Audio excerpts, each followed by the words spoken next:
¿Para qué sirve? Recordando, mi nombre es Regina Luna de Ordóñez. El objetivo de la clase de hoy es que podamos reconocer, pero también poner en práctica técnicas de estudio para optimizar el proceso de enseñanza-aprendizaje. Me llamó mucho la atención que durante el contenido y el video introductorio que ustedes verán o que ya vieron, la licenciada menciona algo muy interesante, y es que no basta o no alcanza con la capacidad intelectual para poder alcanzar nuestros objetivos académicos y laborales, porque las técnicas de estudio se llaman de estudio, sin embargo, son aplicables para el área laboral también. Entonces, son estrategias, acciones que nos permiten alcanzar nuestros objetivos académicos y laborales. Vamos a iniciar, esto a veces me falla un poco, pero ahí está. Vamos a iniciar dando una reseña de manera general de cuáles son las técnicas, por qué se utilizan. Es interesante que tengamos un panorama completo al inicio de la clase para que sepamos qué puntos son los que se van a ahondar. Entonces, quiero compartir con ustedes este video para que tengamos un plano general de lo que veremos hoy con respecto a las técnicas de estudio. No es un tema nuevo, ustedes tienen un conocimiento previo, de hecho, las utilizan. Entonces, precisamente por eso se nos va a hacer fácil, ya hay un conocimiento previo de parte de ustedes con respecto a este tema. Y entonces lo que debemos hacer es clarificar conceptos y reforzar y enfatizar por qué las necesitamos, para qué nos van a servir. Entonces, escuchemos, por favor. Aprendiendo a aprender, técnicas de estudio. Las técnicas de estudio son estrategias, procedimientos o métodos que se ponen en práctica para adquirir aprendizajes, ayudando a facilitar el proceso de memorización y estudio. Esto para mejorar el rendimiento académico. El aprendizaje puede relacionarse con el manejo de contenido teórico o el desarrollo de habilidades para dominar una actividad práctica. Es importante entender que no existe una estrategia única y milagrosa. Cada persona tiene que aprender a aprender a su propio ritmo y método. Aquí se mostrarán algunas de las diferentes técnicas que al ponerse en práctica facilitan considerablemente la adquisición de conocimientos. En específico, hablaremos sobre las técnicas de estudio para subrayar, así como la creación de mapas mentales y conceptuales. Técnicas para subrayar. Subrayar es identificar las ideas fundamentales de un texto. Es el primer paso para poder crear resúmenes y esquemas que más adelante nos permitirán entender y memorizar la materia o el tema de estudio. Usualmente se utilizan distintos colores para el subrayado. Esto debido a que se recomienda utilizar un color para las ideas principales y otro color, el que más te agrade, para las ideas que consideres más importantes. En definitiva, estudiar para lograr buenos resultados académicos y profesionales no depende de la inteligencia de cada uno, sino también del uso correcto del esfuerzo mediante las técnicas de estudio más convenientes. Dicho de otro modo, la inteligencia no es suficiente. Pero, ¿alguna vez te has preguntado en qué nos ayuda el subrayado? ¿O por qué es conveniente subrayar? Al subrayar, llegamos con rapidez a la comprensión de la escritura y así a la organización de un texto. Favorece la asimilación de conocimientos, así como desarrolla la capacidad de análisis y síntesis. Favorece el estudio activo y el interés por captar lo esencial de cada párrafo. Además, incrementa el sentido crítico de la lectura, porque se destaca lo esencial de lo secundario. Entonces, ¿cuáles son los pasos para un buen subrayado? Alguno de los pasos para un subrayado eficaz es no tener pena de subrayar tus libros, pues este es un material de estudio. Procura subrayar usando la regla. Las líneas rectas debajo del texto le dan mayor énfasis. No subrayes a la primera lectura. Simplemente intenta conocer de qué está hablando. Intenta subrayar después de algunas lecturas. Recuerda que la primera lectura es una exploración. Al principio, cuando aún no estamos entrenados, incluso debemos de esperar a una tercera lectura para comenzar a subrayar. Utiliza notas al margen para dudas y aclaraciones. Identifica ideas, hechos y conceptos.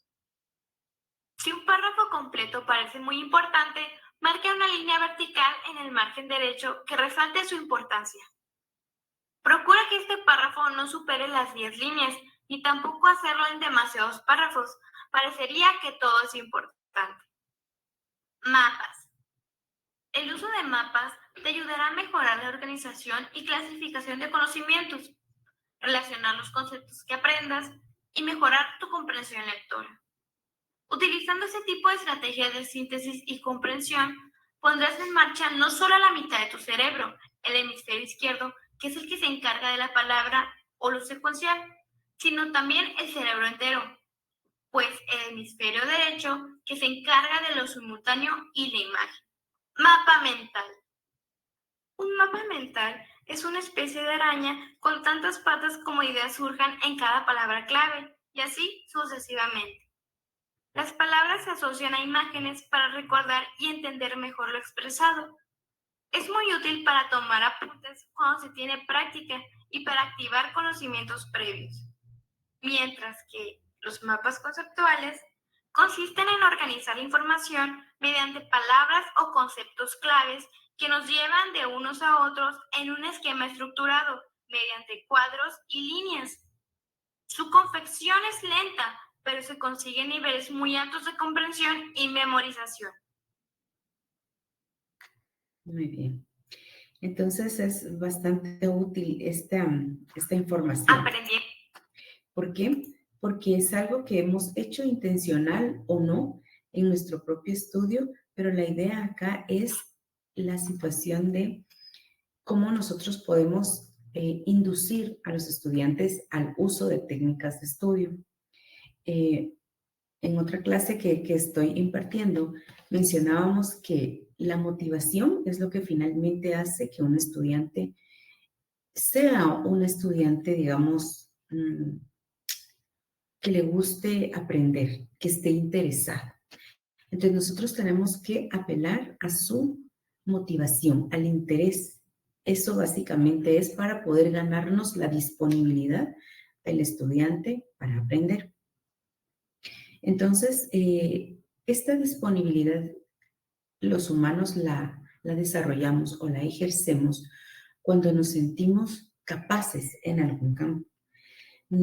Somos un poco menos disponibles cuando sabemos que ese tema, ese campo, esas acciones, no las dominamos o no es de nuestro entero conocimiento, porque es natural la reacción de tener miedo a lo desconocido y no nos gusta sentirnos incompetentes. Por eso es que todo inicio al conocimiento es un poco inestable. Sin embargo, el hecho de que nosotros podamos manejar un campo y tengamos las estrategias para abordarlo y enfrentarlo, permite que lo hagamos exitosamente. Es por eso la importancia de este tema de técnicas de estudio, para ponerlo en práctica no solo para nuestro propio estudio, porque pues ustedes son profesionales en preparación y la verdad es que todos debemos serlo en preparación continua. Ya veíamos cómo es que esta cultura de sacar nada más certificaciones académicas a través de una universidad o de algún establecimiento y llegar a un punto y quedarnos ahí y contar con la certificación no es lo más importante. Ahora la cultura y el enfoque, como veíamos la semana pasada, ha cambiado. La idea es que continuamente estemos preparándonos y no se puede hacer de otra manera porque el entorno está cambiando y nos está dando información nueva muy rápidamente. Entonces, ¿qué mejor que poder abordar este tema de técnicas de estudio y posteriormente a comprender que nos espera una vida completa de aprendizaje a nuestros estudiantes y las nuevas generaciones también? Si se aprende a manejar y a utilizar correctamente las técnicas de estudio, pues van a dominar el campo del aprendizaje. Me llamaba la atención que dentro de las explicaciones que se daban en el video mencionaba que aprender, podríamos decir que es manejar un contenido, pero las técnicas de estudio nos ayudan a facilitar ese dominio o ese manejo. Cuando aprendemos a manejar un vehículo, pues aprendemos ciertas estrategias, cierta normativa para que el vehículo avance, para que pare, para que se haga más potente, para que genere más velocidad, para que reduzca velocidad, en fin, ¿verdad? Entonces, esas estrategias nos permiten que la marcha sea adecuada. De la misma forma, tenemos que aprender estrategias que nos permitan o que nos faciliten el dominio de contenidos, porque de esta forma se alcanzarán mejores resultados al utilizar correctamente las estrategias. Una verdad muy clara y experimentada por cada uno de nosotros es que no existe una técnica ideal para todos o una sola técnica.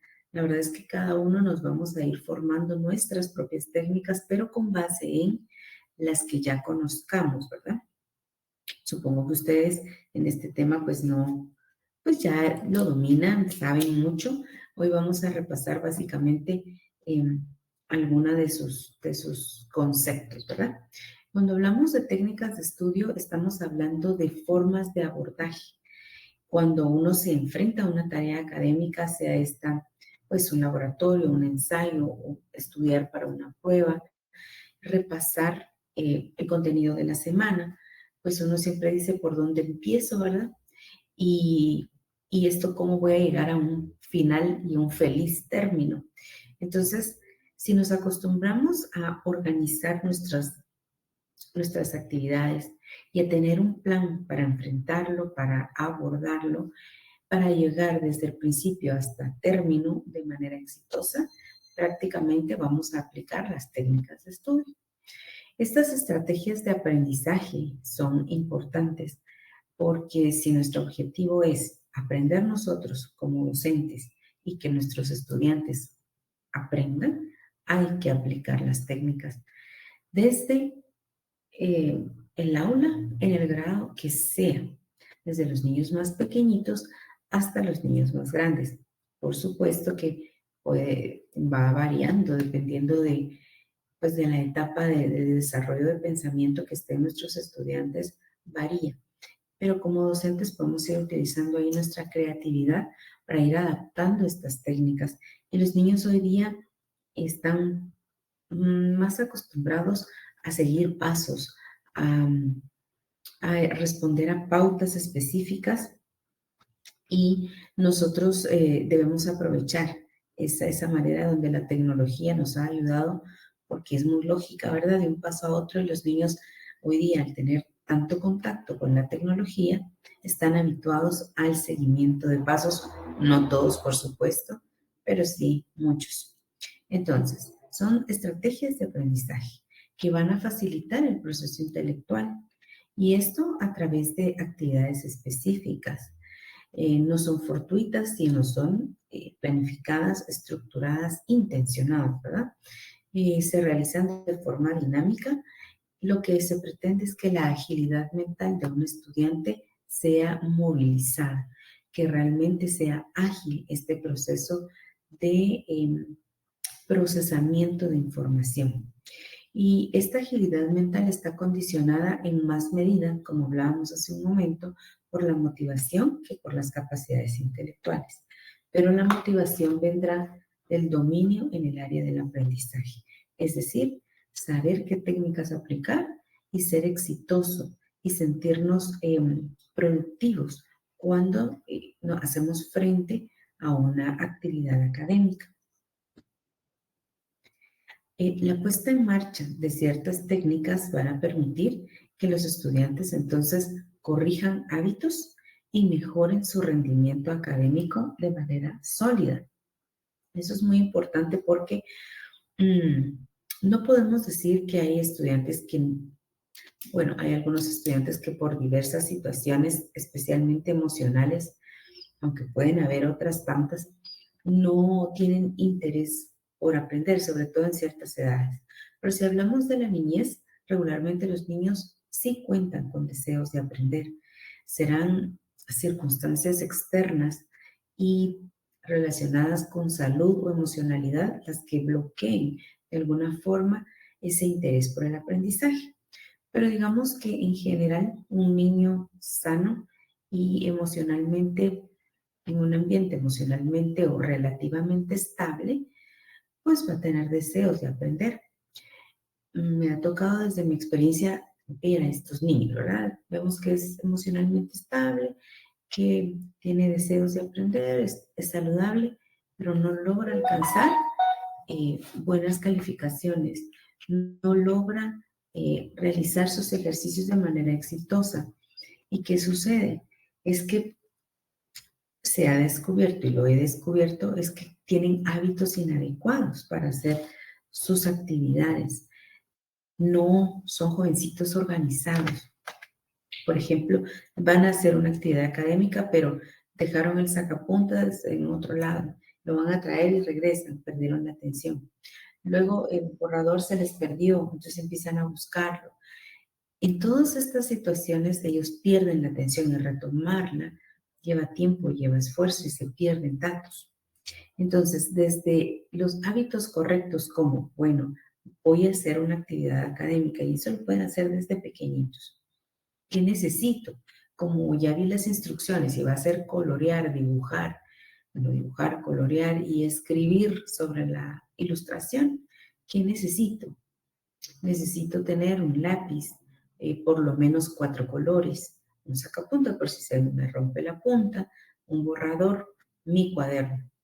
Entonces, al preparar el ambiente, pues ya el estudiante está haciendo algo, está teniendo un hábito de organización. Y esto desde el departamento de orientación es muy interesante porque también debe estar dentro de nuestras prioridades, tanto el área emocional, por supuesto, en primer lugar, pero el área pedagógica desde las técnicas de estudio. Hablamos en alguna ocasión que estas deben ser puestas en marcha de cajón. No importa si nuestros estudiantes van a mostrar o no alguna necesidad educativa específica, no importa.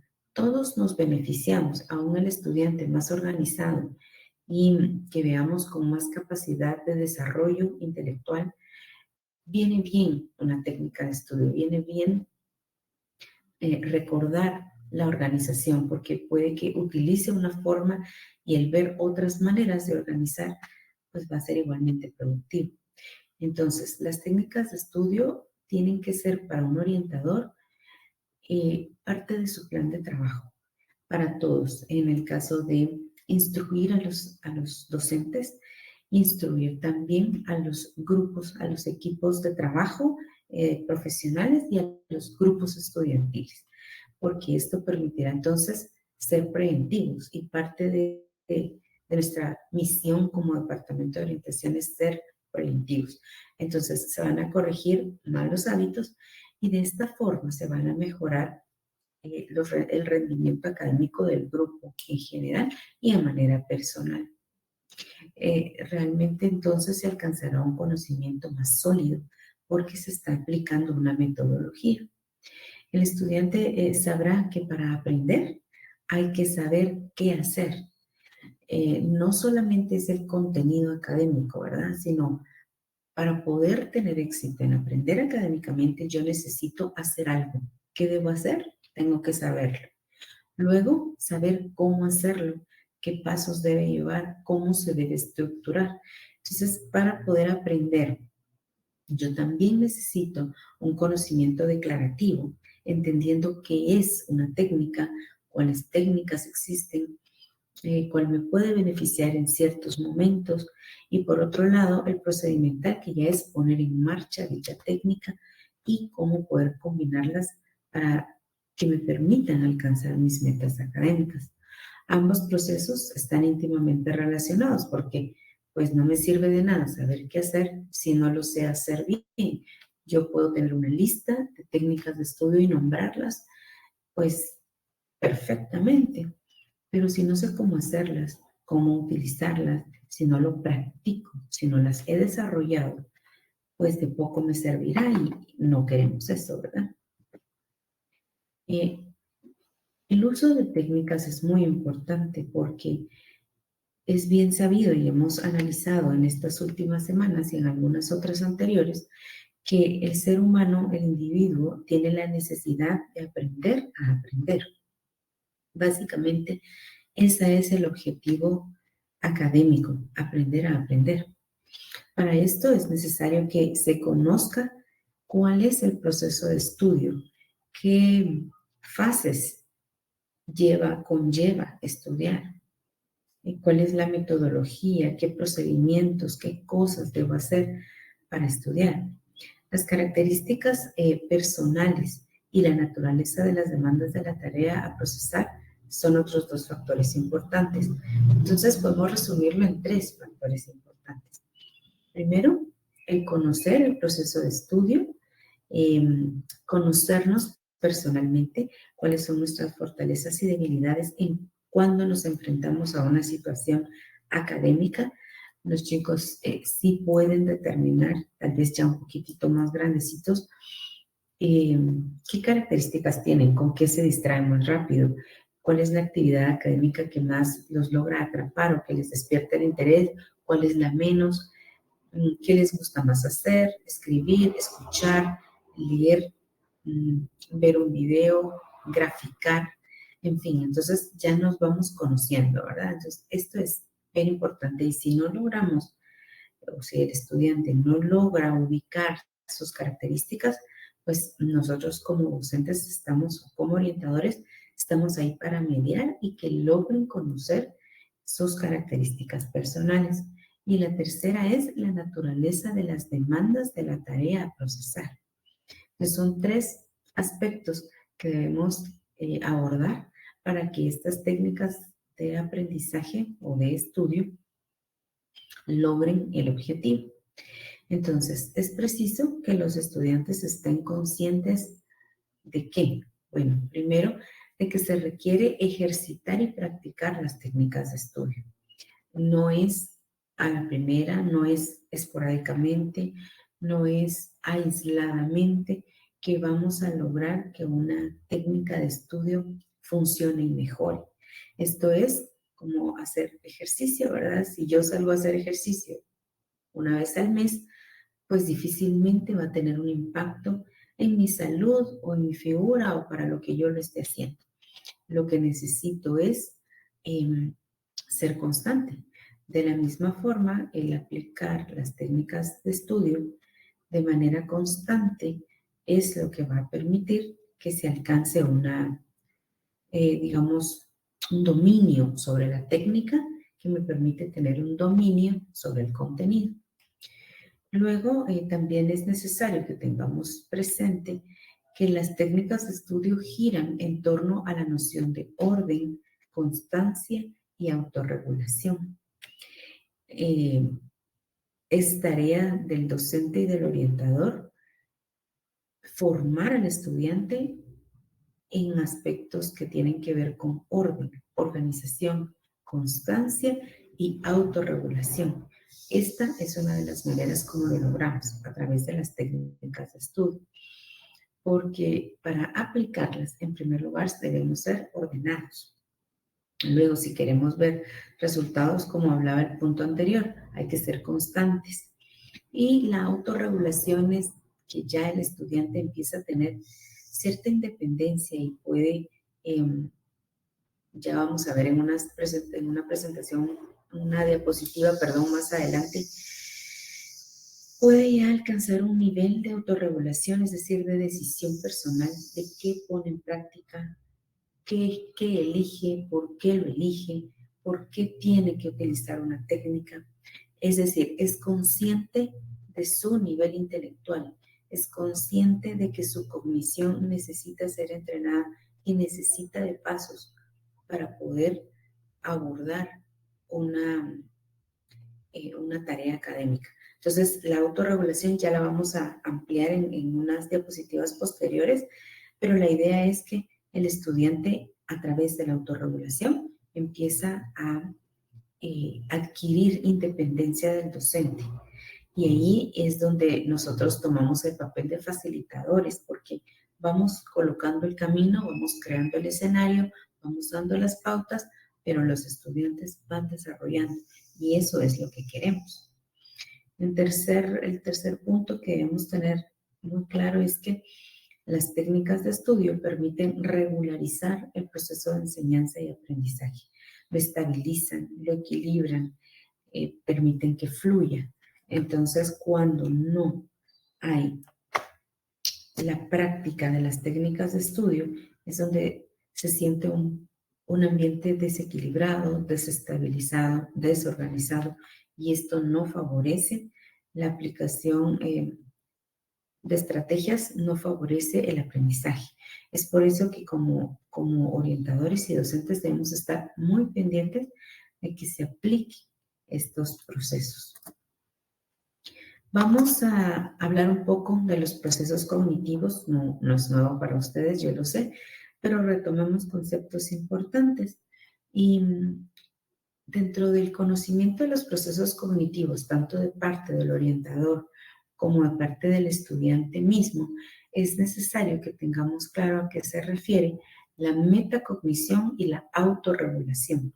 Estas dos palabras son conceptos, términos más recientes en la historia o en las investigaciones educativas y son los términos adecuados para referirnos a la manera en cómo procesamos y la conciencia que tenemos de cómo procesamos.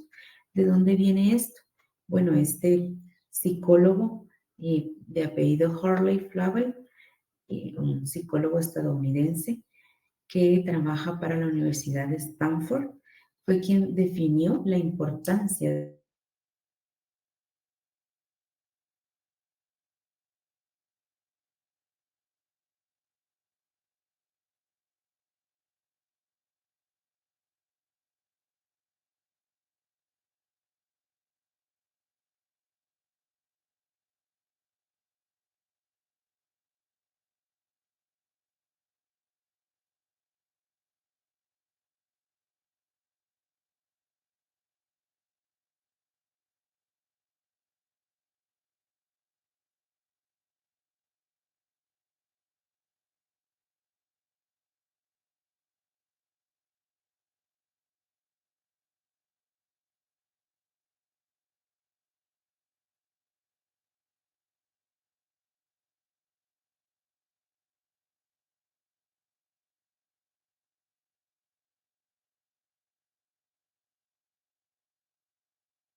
disculpen, tuve un corte de internet, perdón.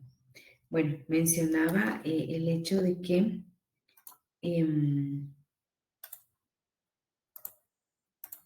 ahora voy a compartir.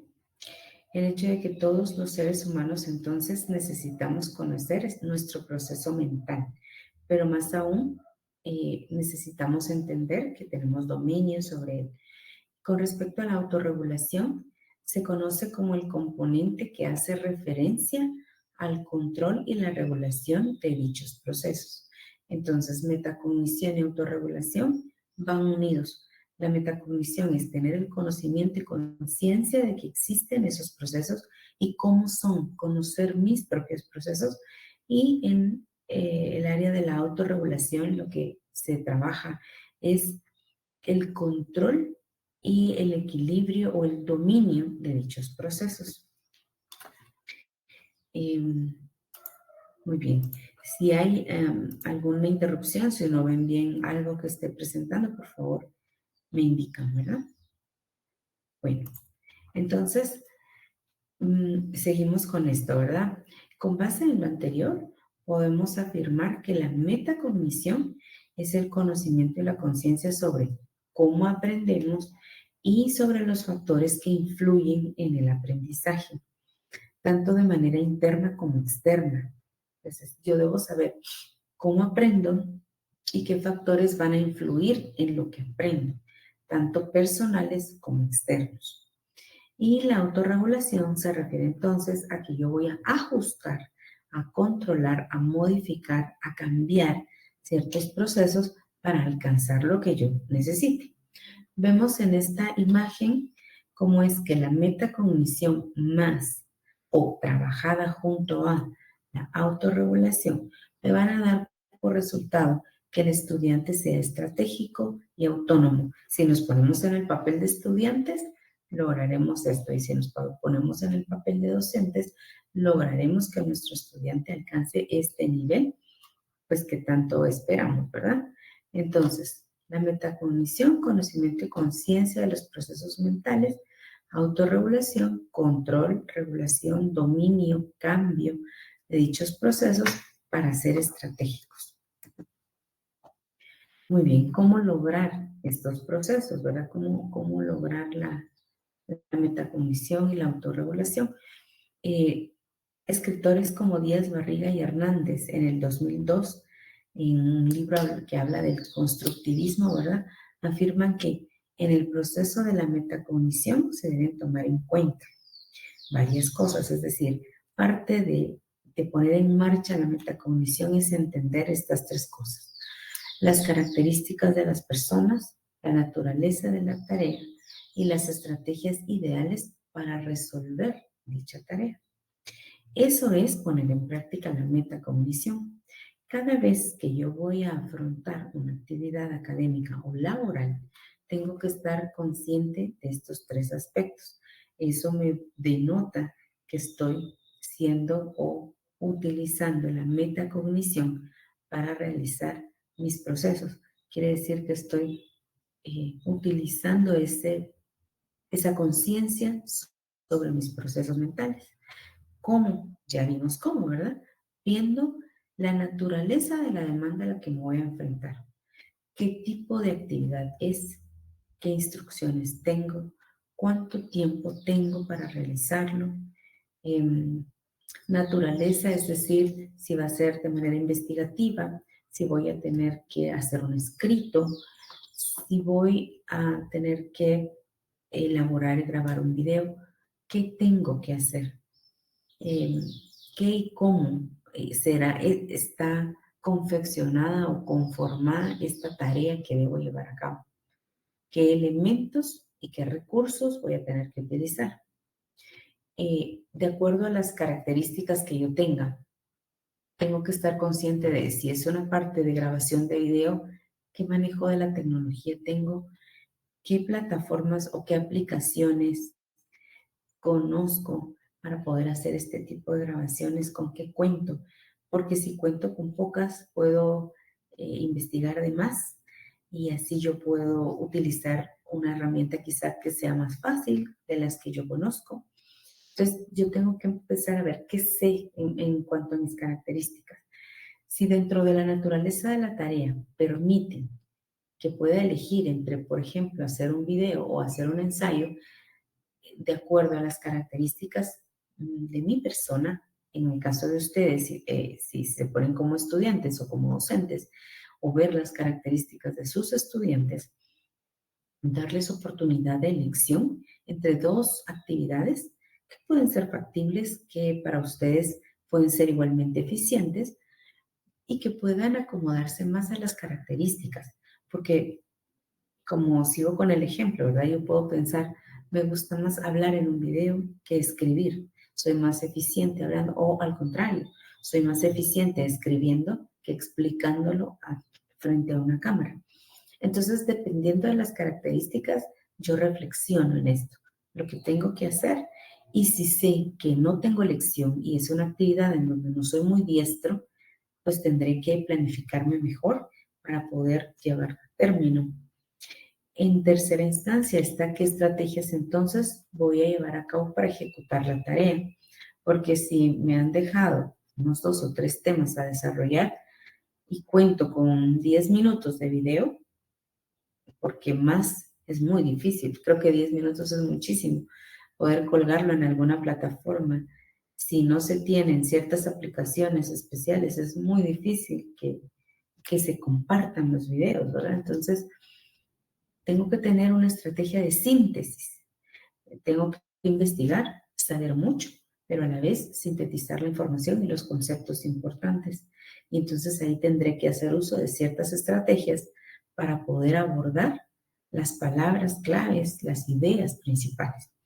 Entonces, cada vez que nos enfrentamos a este tipo de tareas laborales o académicas, es necesario pasar por estos 3 eh, niveles. Esto me está mostrando que estoy usando la metacognición o reflexionando sobre mi cognición y lo que puedo hacer con ella. Entonces me autorregulo cuando yo determino y hago un plan y elijo qué hacer a fin de conseguir los objetivos que me han planteado académicamente, que me ha planteado el docente, pero también que me he planteado yo como estudiante.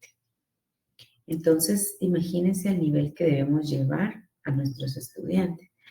Se oye tal vez, bueno, quizá algunas cuestiones un poco complicadas, pero ya al ponerlas en marcha no son tan complicadas y ellos lo aceptan y responden muy bien. Hay jovencitos que agradecen mucho, tal vez no con palabras, sino vemos que lo agradecen en el sentido de que lo empiezan a poner en práctica y empiezan a mejorar.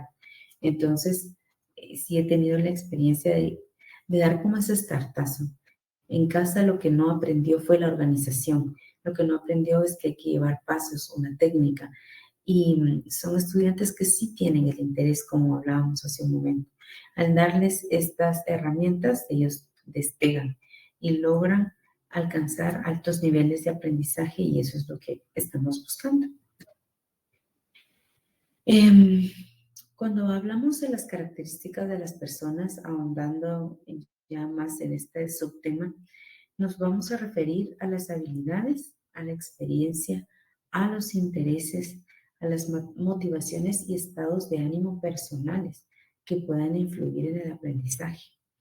Eso es muy notorio, sobre todo en los adolescentes, quienes están en la pubertad y adolescencia, pues sus estados de ánimo son muy fluctuantes, su nivel de energía es bajo, y esto es importante que ellos lo sepan.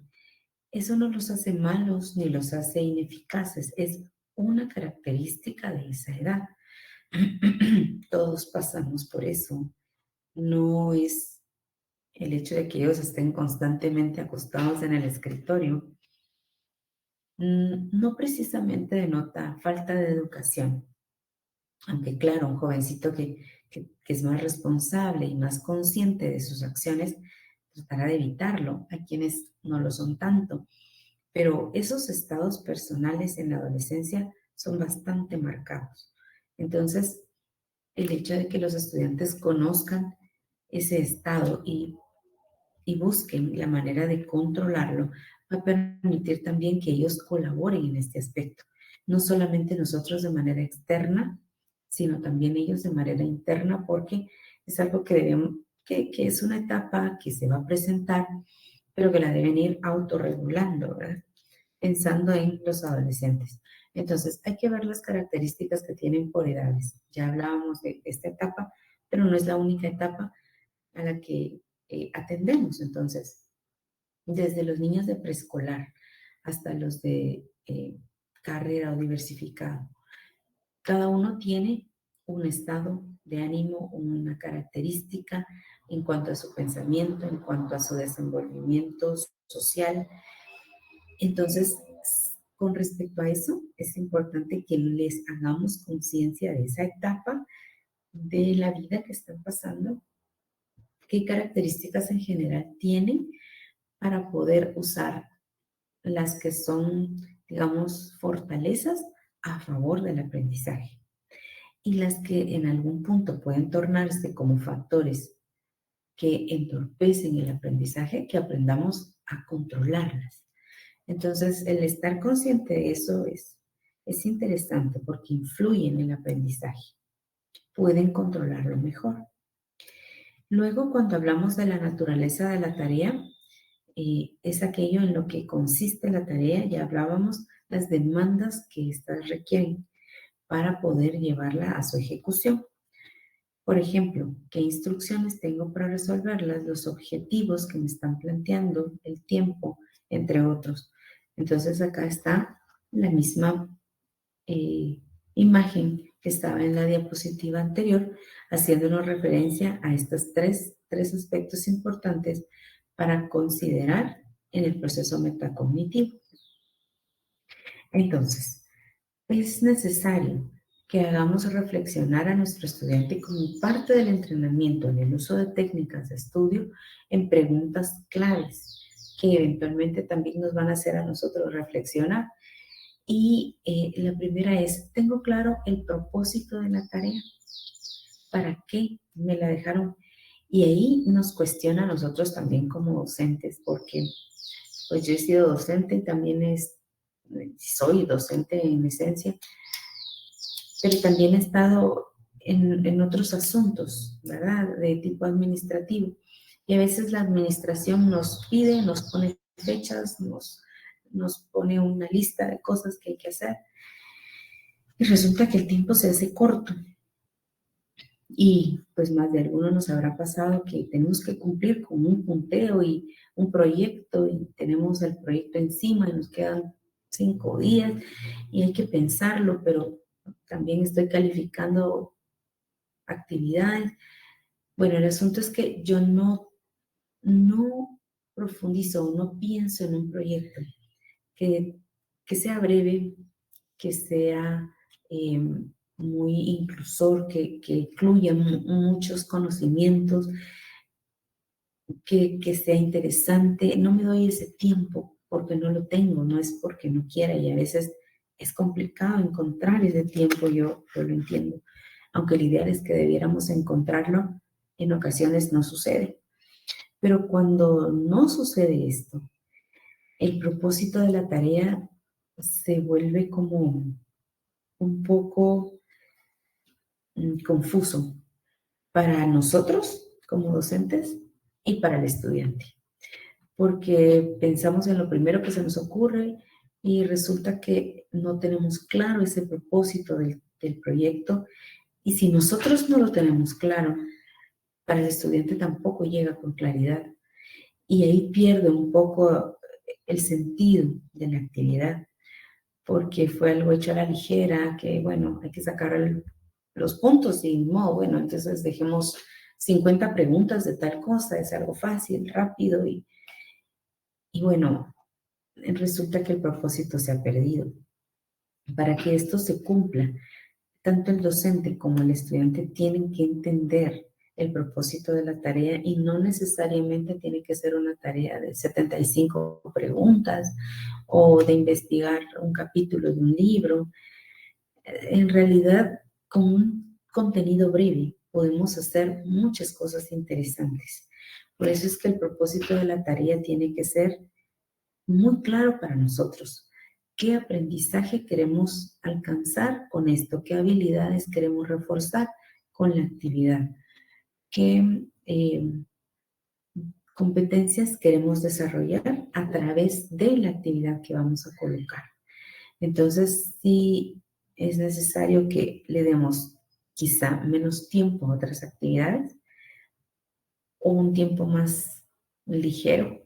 Pero cuando pensemos en tareas o en proyectos de clase, y cuando digo tareas no necesariamente tienen que ser para la casa, sino tareas aún dentro del salón, que muy personalmente creo que son las mejores, las que están en casa están fuera de mi vista, y no digo que sean malas, por supuesto, son necesarias también, pero cuando yo veo una tarea, un proyecto hecho delante de mí, tiene un valor agregado porque estoy siendo testigo de las de las habilidades, de las competencias, de la forma en la que el estudiante se está enfrentando a la actividad y me permite ir retomando, me permite evaluar, ¿verdad? Entonces, es importante restarle tiempo a otras actividades quizá menos trascendentes y dedicar más tiempo al diseño de proyectos, de actividades, de tareas, tanto para el hogar como para el desarrollo de la clase. Otra pregunta es, sé con precisión qué es lo que tengo que hacer, porque a veces no me queda claro y pongo todo mi esfuerzo y todo mi interés en algo y resulta que no era eso lo que había que hacer. Entonces, tengo que tener muy, muy claro y corroborar con alguien que lo que yo creo que hay que hacer es así. O eventualmente estoy entendiendo de forma incorrecta. ¿De cuánto tiempo dispongo para ejecutar la tarea? Y esto es esencial, porque mientras uno más tiempo da, el estudiante más lo posterga. Y creo que eso nos pasa a todos. En realidad yo no voy a decir que a mí no me ha sucedido, me sucede. Pero qué importante es ir reflexionando en esto y no dejar a último minuto o en último momento lo que hay que hacer. Claramente, la persona que tiene el hábito de dosificar su actividad, si tengo 5 días y yo en 5 días voy a utilizar el primer día para hacer esto, el segundo esto, tercero, cuarto, el quinto hago una revisión, porque ese mismo quinto día tengo que enviarlo por correo, tengo que entregarlo. Esa persona será exitosa y va a tener proyectos en su trabajo en donde la van a poner a cargo de muchas cosas, porque siempre está dosificando. No agarra un cúmulo y lo va a hacer ahora, porque si agarramos un gran cúmulo de cosas, difícilmente logramos. El estrés nos ayuda y a veces resulta que somos eficientes bajo estrés, pero si vivimos en esa constante, nuestra salud lo va a resentir. Entonces, el disponer de tiempo y el dosificar las tareas acorde al tiempo es clave, es una técnica, una estrategia clave para ser exitosos.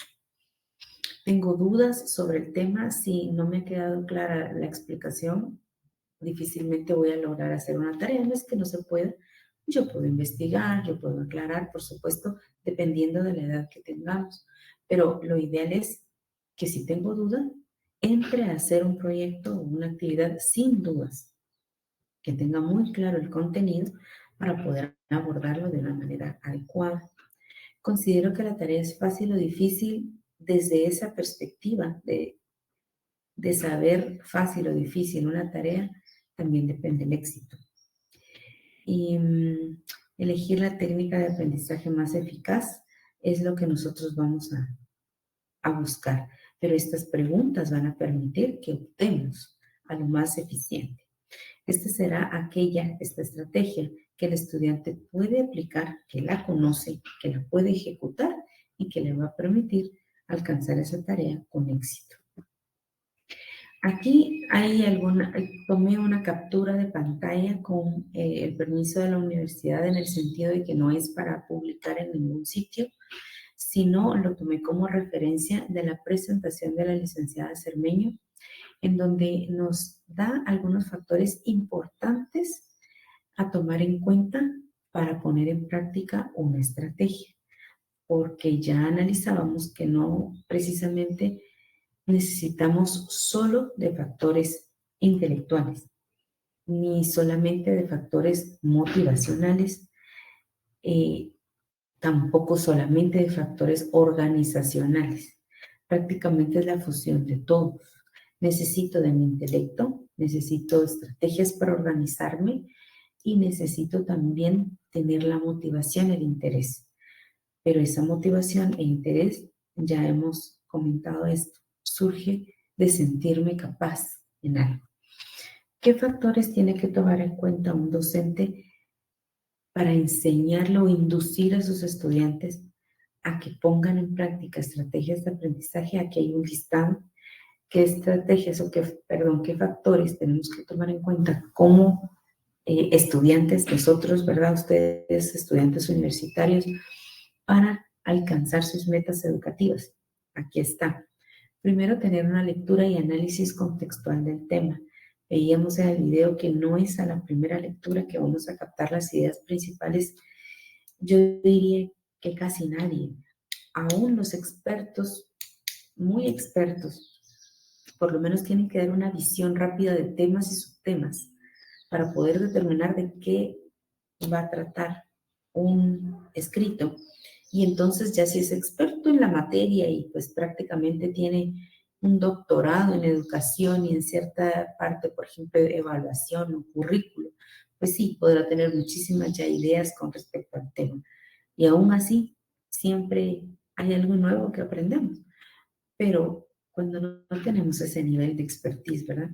Sí necesitamos leer por lo menos 2 o 3 veces un contenido, no por falta de capacidad intelectual, sino es precisamente la estrategia para comprender la estructura del texto, sus ideas principales, las ideas secundarias, las ejemplificaciones, las recomendaciones. Eso es para todos, para volvernos expertos. Necesitamos hacer esto, porque esta persona que ha llegado a ser experta innumerables veces ha tenido que leer más de 2, 3 o hasta más veces un escrito para lograr comprender y extractar o poder extraer la esencia de las ideas principales. ¿Qué recursos personales tenemos si somos muy hábiles en sostener la atención por largos espacios de tiempo? Así, si no lo somos, si somos muy hábiles visualmente, entonces mi estrategia podrá ir hacia los organizadores gráficos. Si soy más eficiente escuchando, entonces puedo escuchar podcast o hacer un podcast.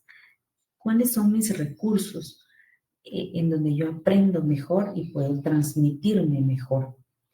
¿Qué interés tengo? Porque si partimos de ahí, si la situación no me interesa y no me gusta, como adultos lo podemos hacer, claro que sí podemos y ser exitosos, pero no será una actividad que disfrute, no va a ser una actividad que me reporte satisfacción y bienestar. Y cuando la tenga que hacer de todas maneras, es importante saber esto, porque va a ser la primera actividad que voy a hacer. Si tengo 3 opciones, la clase de, voy a poner un ejemplo, de evaluación educativa, tengo la clase de legislación educativa y tengo orientación. Y resulta que quizá la que menos me gusta es orientación. Bueno, entonces inicio por orientación, precisamente porque no es mi clase favorita, estoy poniendo un ejemplo. Y entonces al principio de enfrentarnos a una actividad académica, contamos con el 100% de atención y de disponibilidad. Entonces termino esa actividad que no era de mi total agrado, porque con las siguientes, aunque ya tenga cierto nivel de cansancio o de agotamiento, mi interés en lo que en las otras áreas educativas hará que yo sí termine mi actividad, digamos, con, con satisfacción, con bienestar. Entonces, siempre debo iniciar por lo que menos me agrada y terminar con lo que más me agrada. Porque entonces, aunque sean las 12 de la noche, yo esté un poco cansada, bueno, no un poco, muy cansada y desvelada, pero el interés por lo que estoy haciendo me mantiene. Entonces, objetivos de trabajo, importante, ¿qué objetivo tengo? Las características del contenido que estoy abordando, si son más teóricas, más prácticas, eso me ayudará muchísimo. El tiempo con el que cuento y el tiempo que le voy a dar a la tarea, porque tampoco es saludable estudiar por periodos muy largos. Tengo que aprender a ser eficiente y cortar los periodos, es decir, trabajar 30 minutos, descansar 10 o 5, como la técnica del pomodoro. No sé si ustedes la han tenido en mente y si no, les invito a que la investiguen.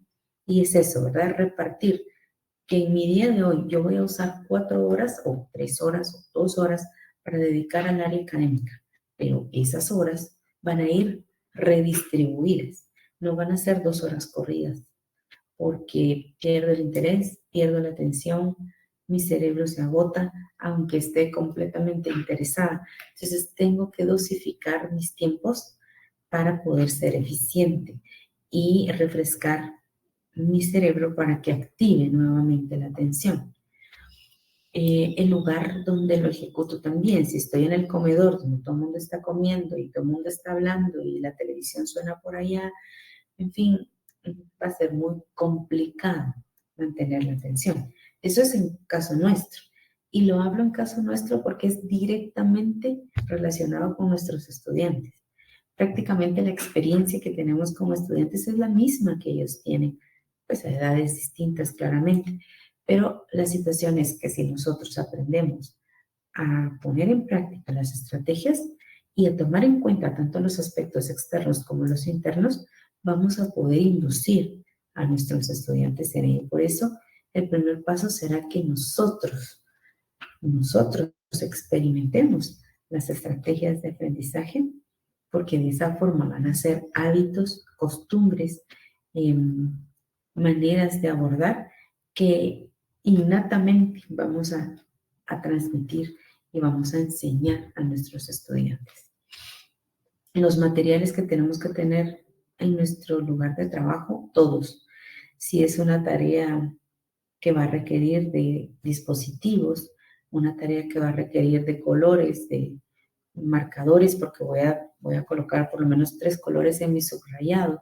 Necesito un lápiz, un borrador, tenerlo todo a mano, incluso una bebida fría, caliente, la que me guste, tenerla a mano, algún dulce que yo me quiera comer, tenerlo todo listo para que cuando yo ejecute no tenga que estarme levantando y perder la atención de manera innecesaria. También las adecuaciones a la demanda que va a requerir de mí, cómo lo debo hacer, la instrucción que me da, porque no es como a mí me guste, sino es como a mí me lo pidieron, a menos que me den la opción de hacerlo como yo quiera.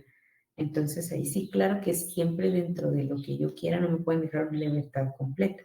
Tiene que haber cierto alineamiento.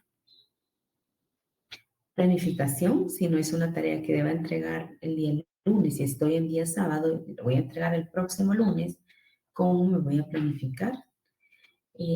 La regulación, pues es esto, haber hecho todo lo anterior, poder haber visto todos esos objetivos, todos esos aspectos y regular, hacer un plan de trabajo, eso es regularme. Un plan real, ¿verdad? La evaluación, porque entonces voy viendo si me va funcionando. Si dije que iba a trabajar media hora y veo que no avanzo mucho, pues tendré que ampliar el tiempo. Y dentro de esa ampliación tengo que hacer pausas efectivas. Y una pausa efectiva, por ejemplo, es levantarme y salir donde hay un lugar de aire puro, hacer algunos estiramientos, movimientos específicos, tal vez no deporte, pero una caminata un poquito fuerte, algunas sentadillas. Son pausas productivas. Eso es entre algunas de las cosas que puedo hacer. Eso activa la circulación y activa mi cerebro. Entonces tengo que ir evaluando, ¿verdad? ¿Qué utilizo el tiempo y cómo? Y luego el repaso o la revisión de lo que tengo que hacer. Y ahí pues ustedes verán en el video los tipos de estrategias que existen. En realidad, la clasificación de las estrategias es muy relativa.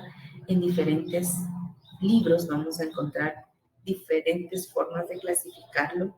No existe una correcta y una incorrecta, solo depende del tipo de pensamiento o del criterio que se esté usando. Aquí pues hablaba, como ustedes verán en el video o si ya lo vieron, las técnicas que conducen al conocimiento, que van orientadas a observar o investigar. En cuanto a la memorización, ahí lo catalogaban como métodos más mecánicos de aprender. Para mí, la memorización o las técnicas de memorización tienen que ver con acrósticos, con técnicas de mnemotecnia. ¿Qué técnicas puedo usar yo para poder memorizar un cúmulo grande de conocimiento? Pues el hacer acrósticos es fabuloso, esa es una de las maneras y existen otras más. Para mí, los métodos basados en memorización no es mecánico, sino más bien buscar la estrategia que me permita recordar por asociación grandes cantidades de actividad. Yo puedo recordar 10 conceptos si lo relaciono con 10 cosas, letras, lugares, una canción, un mapa, un cuento que yo me inventé, una rima, no sé. Hay muchas técnicas de mnemotecnia que resultan graciosas y al hacerme reír o al darme bienestar, hace que esto se me quede y yo ahí voy a englobar 10 conceptos importantes. Entonces, cada situación, cada imagen, cada letra, cada palabra, cada bandera, no sé, alguna cuestión, cada color, me recuerda a un concepto porque yo lo asocié y eso hace que yo recuerde mucha información. Luego los métodos basados en habilidades de comunicación, que será pues en este caso grabaciones de videos, podcast, exposiciones presenciales. Métodos basados en condensación de información, quiere decir la síntesis de la información. Pues ahí se utilizan muchos organizadores gráficos que pretenden visualmente organizar y sintetizar. Y también métodos basados en imágenes visuales, para mí es una fusión. La condensación de la información no es la única forma a través de imágenes visuales, puede ser a través de un resumen en prosa, un resumen escrito, pero personalmente me gustan mucho los organizadores gráficos. Más que me gustan, veo que son muy útiles. Vamos a recordar entonces que la puesta en marcha de las estrategias requiere de elementos ambientales, externos, ¿verdad? No solo internos, no solo elementos mentales, sino del entorno de lo exterior. Vamos a ver este video que sí debemos ir leyéndolo porque no lo menciona los conceptos audiblemente. Entonces vamos a repasar. Aquí nos da como algunas de las... nos retoma algunos de los aspectos que acabamos de ver.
Muy bien, entonces parecieran cosas muy elementales y bueno, y de hecho lo son, pero a veces incluso de adultos no las ponemos en práctica y nuestros estudiantes tampoco, ¿verdad?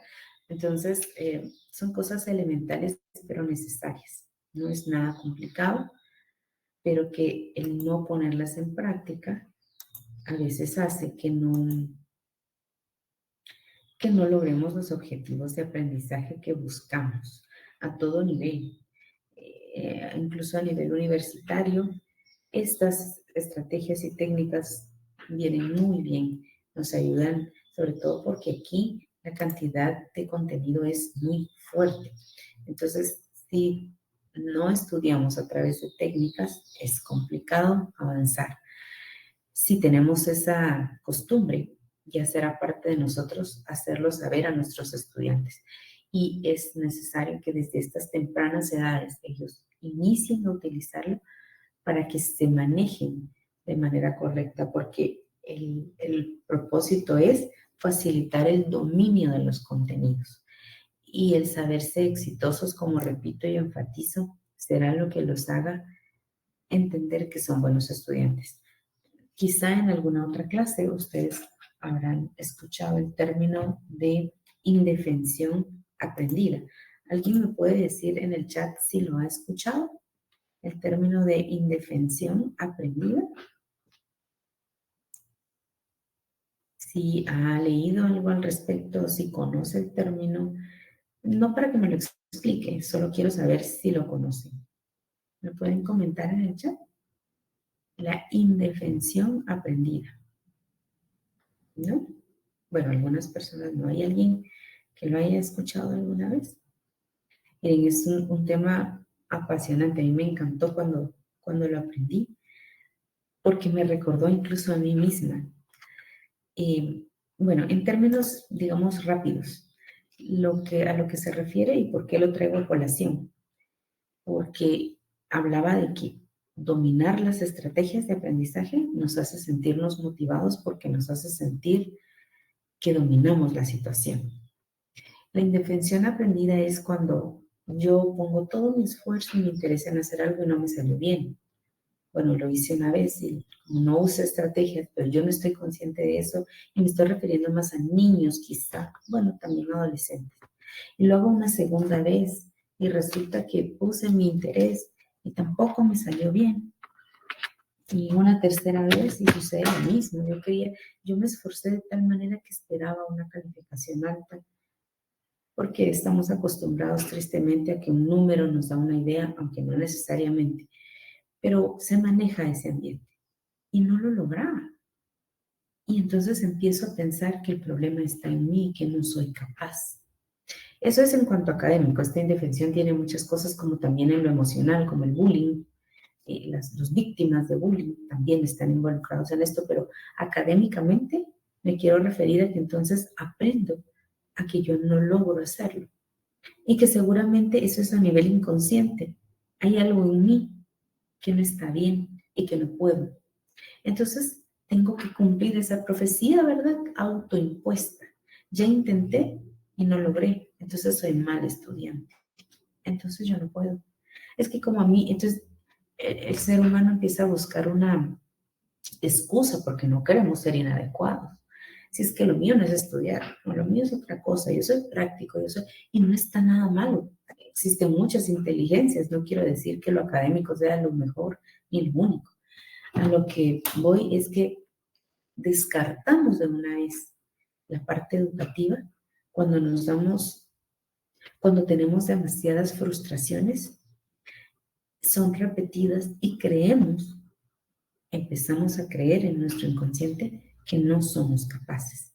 Entonces tenemos que adecuarnos a algo, porque si ya vi que soy bueno en no ser bueno, pues me tengo que especializar en no ser bueno, porque voy a ser bueno en eso, ¿verdad? No sé si me explico en este juego de palabras, pero la idea es que muchos estudiantes que están mostrando una actividad académica insuficiente, que están teniendo problema de disciplinario, responden a esta indefensión aprendida. Ustedes la pueden buscar, es un término que se utiliza mucho, que hay toda una teoría detrás. Y lo que más me llegó al corazón es ver cuántos estudiantes están en esa situación de indefensión y que nosotros los podemos sacar de ahí a mostrarles que sí son adecuados, que solamente necesitamos ajustar, que si a él no le sirve el resumen, le puede servir un podcast. Hay muchos estudiantes que incluso están teniendo problemas de audición y el que no escuchen claramente lo que un docente está diciendo y ellos no son conscientes de eso, los hace no ser exitosos, empiezan a creer que son malos. Eso, como les digo, es un proceso mental. Y entonces después ya no hay ni esfuerzo, ya no hay ilusión por aprender, porque empezamos a creer que por más que me esfuerzo, no lo logro.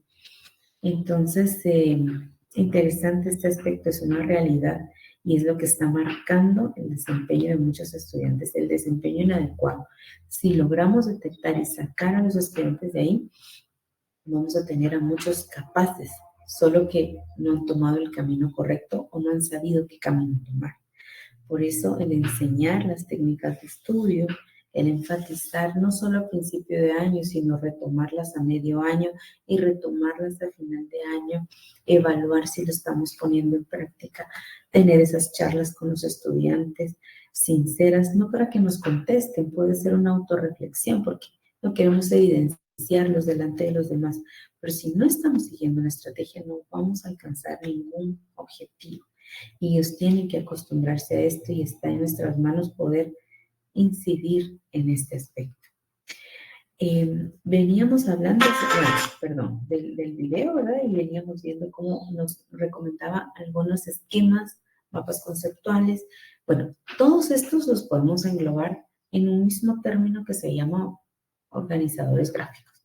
Todo contenido que esté organizado a través de una imagen dibujada, gráfica, es un organizador gráfico. Entiéndase mapas mentales, mapas conceptuales, el cuadro sinóptico, cuadro comparativo, tabla de doble entrada, matriz de clasificación y muchísimos más. La línea de tiempo, la espina de pescado, el cuadro causa y efecto. Hay muchísimos organizadores gráficos, muchísimos. Yo diría que hay uno para cada necesidad.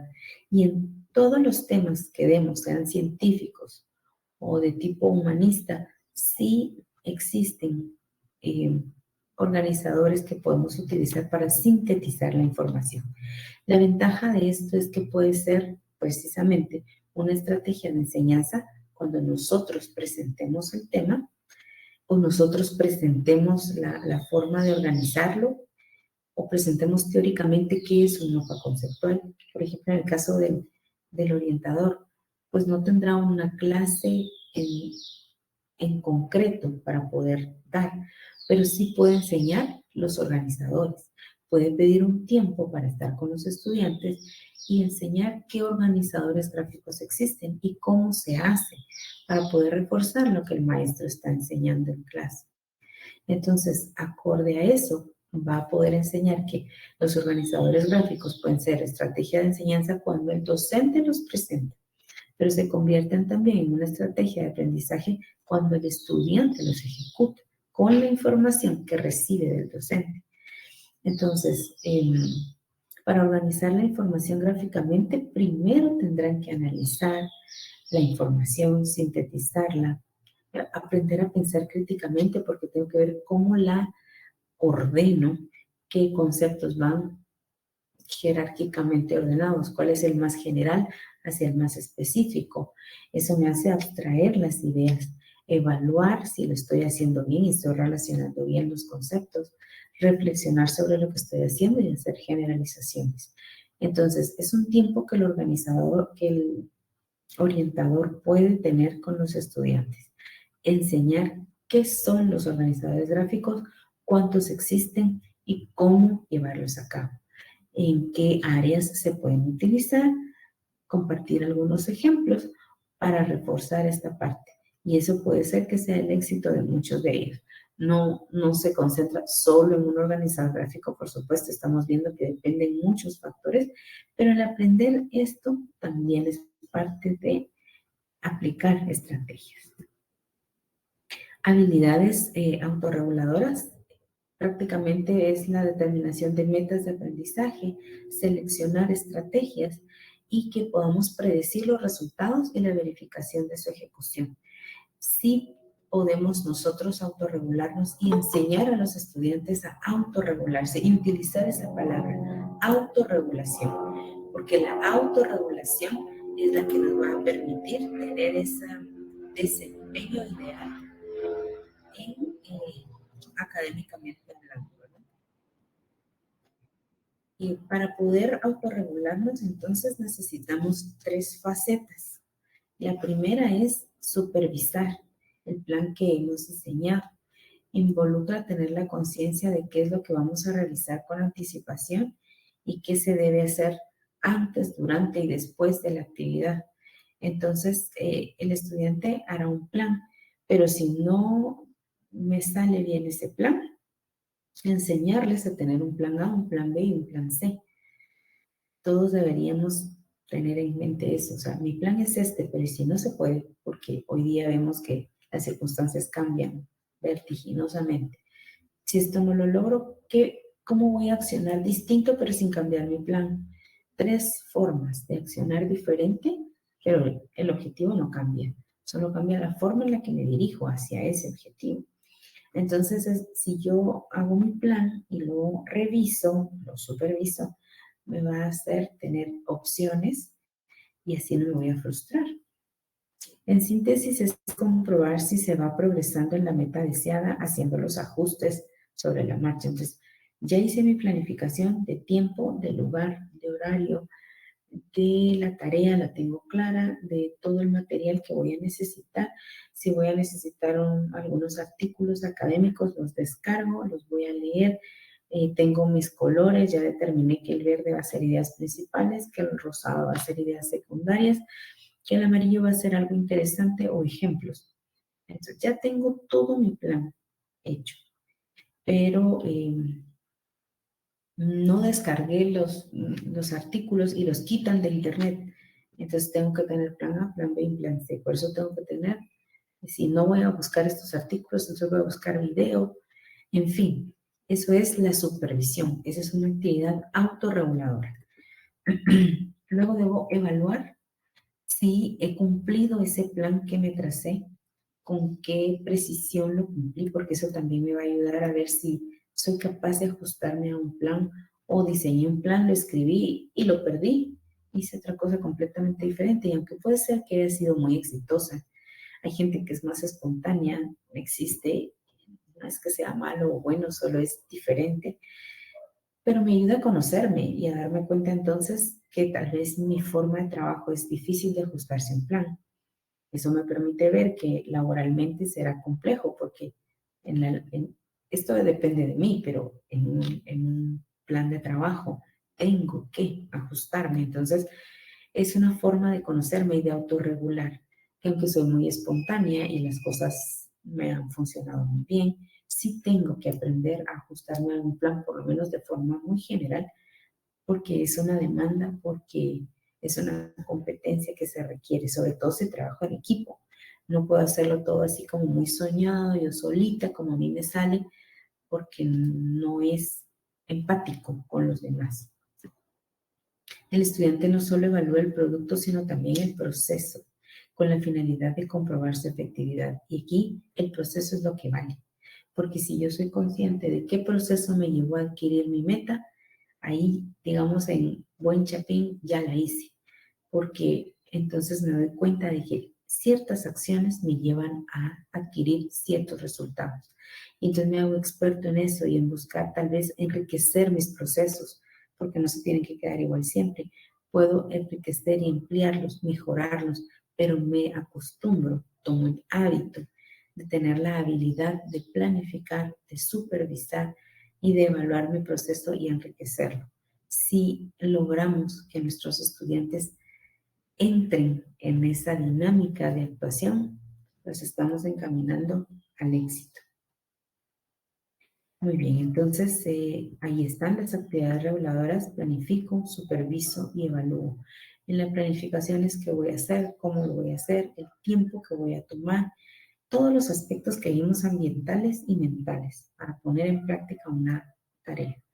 Luego ver si lo estoy haciendo bien, porque resulta que planifiqué media hora diaria, pero voy a miércoles de la semana y no he hecho ni una media hora, voy mal. O sea, no estoy siguiendo mi plan. Y pues tengo que reevaluar en dónde estoy utilizando el tiempo que había destinado para una actividad académica o laboral. Entonces tengo que verificar cómo va esto. Y entonces luego hacer los ajustes y ya evaluar al final del proceso o casi al final del proceso que también mal lo estoy haciendo cómo ha sido efectivo, qué pude haber mejorado. Si yo tomo esto por un círculo virtuoso en mis actividades, estoy siendo metacognitivo y autorregulador y eso me permitirá niveles altísimos de desempeño. Aquí hay como un caso en donde podemos aprenderlo mejor. No sé si a alguien le gustaría leer este caso para poder tener más claro a qué nos referimos cuando utilizamos la metacognición y autorregulación. ¿Alguien le gustaría leerlo? Muy bien. No sé. A Ruthie creo que está escrito. Buenos días, licenciada. Buenos días. Para comprender mejor, un estudiante metacognitivo tiene conciencia del grado de facilidad o dificultad del proceso de aprendizaje. Identifica su modo de aprendizaje, por ejemplo, visual, auditivo o senestésico. Es consciente de que debe revisar un trabajo antes de entregarlo. Reconoce su interés en ejecutar la tarea de aprendizaje y su motivación. Es consciente de la conveniencia de aplicar estrategias de aprendizaje. Selecciona las estrategias que pueden volver más eficiente su proceso de aprendizaje. Un estudiante autorregulado elige estrategias de aprendizaje y comprueba la eficacia de ellas. Revisa lo que escribe, comprueba que está o no está logrando aprender. Busca varias opciones de solución y decide cómo estudiar. Excelente, muchas gracias. Entonces ese básicamente es un ejemplo. Ahí describía, ya nuestra compañera amablemente nos compartía este trozo de lectura en donde se da el ejemplo de qué hace un estudiante metacognitivo, qué hace un estudiante autorregulado. Y a eso queremos llegar nosotros y nuestros estudiantes, ¿verdad? Ahora, dice, ¿estás listo para aplicar lo que aprendiste? Y estas preguntas son preguntas muy, digamos que muy retadoras, no sé si es el término correcto, pero me han movido mucho el hacerme estas preguntas personalmente y que ustedes se las hagan personalmente, pero más aún que en algún tiempo con los estudiantes, como orientadores, pudiéramos llegar a hacerlas y poder compartirlas. Sería muy enriquecedor en un ambiente relajado, no en un ambiente crítico donde te voy a señalar porque tú no estás usando estrategias, porque sos un desorganizado. No, es en un ambiente relajado porque lo que se busca es reflexionar, ver qué hacemos, qué no hacemos y cómo podemos tomar cartas en el asunto. Nada es irremediable, ustedes, nada, pero nada. Todo lo que yo quiera lo puedo arreglar, pero necesito hacerme consciente y hacer un plan. Entonces, yo puedo compartir estas preguntas, hacérmelas personalmente y compartirlas con mis estudiantes. Cuando tengo un examen o una evaluación, ¿cómo nos sentimos? ¿Dónde estudiamos? ¿Cómo estudiamos? Ese cómo es trascendental, porque si solo lo leí 3 veces, pero estaba acostado después de una jornada de trabajo, estaba con el teléfono y estaba contestando mensajes, escuchando incluso, aunque no los conteste, que están llegando. Eso me desestabiliza y roba mi atención aun cuando me escriba. Entonces, ¿cómo estudiamos? ¿Qué estrategias aplicamos? ¿Aplicamos alguna o no? ¿Verificamos los elementos externos al aprendizaje? ¿Entendemos qué cosas van a favorecer o no el que aprendamos? Y si lo entendemos, lo ponemos en práctica, porque a veces lo sabemos, pero no lo llevamos a cabo. Somos conscientes de todos estos elementos.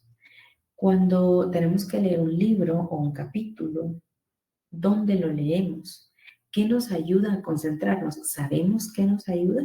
Porque incluso hasta la postura que tengamos nos ayuda a concentrarnos. El momento del día en el que lo hagamos, el sitio en el que lo hagamos, depende para qué. Si yo voy a leer un libro para distraerme, es decir, es una obra literaria, porque quiero leer una novela, un libro que sea, digamos, más artístico, pensándolo es una novela, una narrativa, ese es un objetivo, entonces voy a buscar un lugar, voy a utilizar ciertas formas. Si tengo que leer un libro o si quiero leer un libro académico que va a ser, por ejemplo, de estrategias de aprendizaje o un manual de orientación educativa, es diferente porque mi objetivo va a ser distinto. Yo aquí quiero adquirir conocimiento, no solamente quiero echar a volar mi imaginación, desestresarme, trasladarme y transportarme a otro momento, a otro lugar de la historia. Eso es para una novela. Pero si yo quiero adquirir conocimiento, es distinto. Tengo entonces que ir leyéndolo quizá por capítulos y entonces yo ya tengo un objetivo por cada capítulo, ver los temas y los subtemas. La estrategia para abordar la lectura debe ser distinta porque me va a llevar a objetivos diferentes. Entonces, ¿qué hacemos para concentrarnos? ¿Qué tipo de lectura es? ¿Estoy consciente de qué tipo de lectura es? ¿Qué estrategias vamos a utilizar para comprender lo que leemos?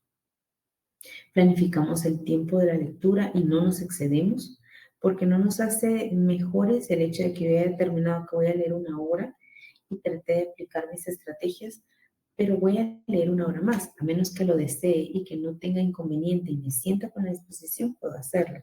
Si no, es importante ajustarnos al tiempo que hemos determinado. ¿Eres consciente de todo esto? Cuando tienes que resolver un problema matemático, ¿qué paso sigues? Esto ya es más específico como para un pensamiento lógico. Cuando tenemos que escribir un texto, hay que planificar la escritura. Yo tengo que poner mis títulos y mis subtítulos como un esqueleto primero, para después rellenarlo. Entonces, tengo que planificar. Revisar el escrito importante, porque a veces escribimos, y eso nos pasa a todos, como pensamos, y la oralidad no es lo mismo que la escritura, requiere una forma distinta de escribir.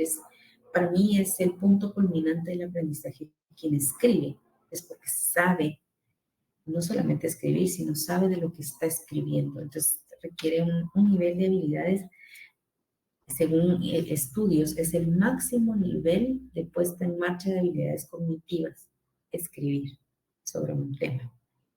Cuando tienes que trabajar en grupo, ¿cómo te sientes? ¿Qué función prefieres desempeñar en el grupo? ¿Qué estrategias utilizas para trabajar? ¿Planificas el trabajo? ¿Eres consciente de todo esto?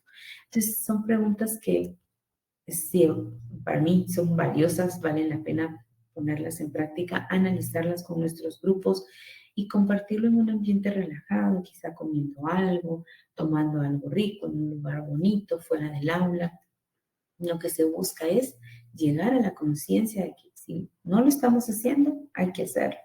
Y si sí lo estamos haciendo, estamos siendo estratégicos y eso es lo que debemos hacer y cómo podemos mejorar. Bueno, hemos llegado al final de este curso. Ya estamos en el tiempo límite y ustedes tienen que unirse a otras clases, a otras actividades. Yo les agradezco mucho por su tiempo y por la atención prestada.